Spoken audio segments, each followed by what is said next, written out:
Hello and welcome to Hasebikes. I'm Dario and in this video I'll be showing you what our double kickstand can do and how it's mounted. The Hasebikes double kickstand was specially designed to provide stable support for the Pino, even when carrying heavy loads or when the front rider is getting into or out of the recumbent seat. The exceptional stability is ensured by the generous base width of 700 mm and the ideal positioning right in front of the bottom bracket. Now I'll show you how the double kickstand is mounted.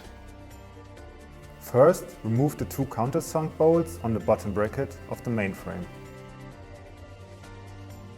Then hold the double kickstand against the frame and attach it to the upper threaded holes using the bolts that came with the kickstand.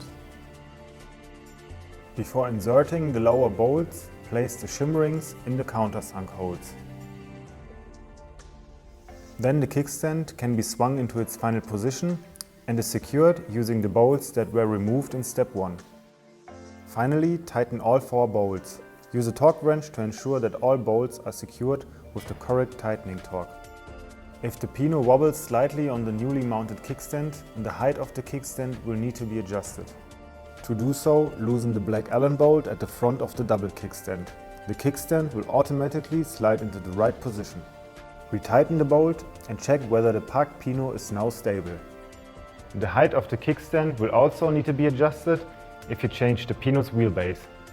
After mounting the kickstand for the first time, it is possible that the folded kickstand could come in contact with the rear wheel. This problem is easy to fix. Simply put down the kickstand and slightly loosen the small limit screws in both kickstand hinges by turning them counterclockwise. Then check whether there is now sufficient space between the kickstand and the rear wheel. I hope you've enjoyed this tutorial. We've included a link to a detailed user manual in the notes beneath the video. For more information about our products, visit hasebikes.com.